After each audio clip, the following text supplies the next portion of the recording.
Hey guys, today I'm going to tell you how to change theme in Samsung A36 or A56.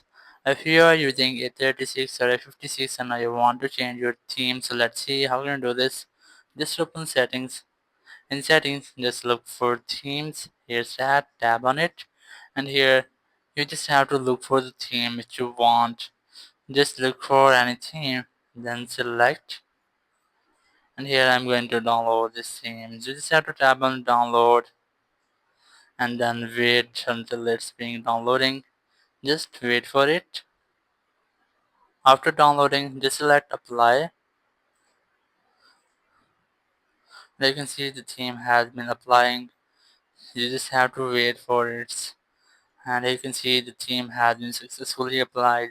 So that's how you can easily change the theme in your Samsung A36 or A56. Thank you very much for watching the video, and the next video. Bye bye.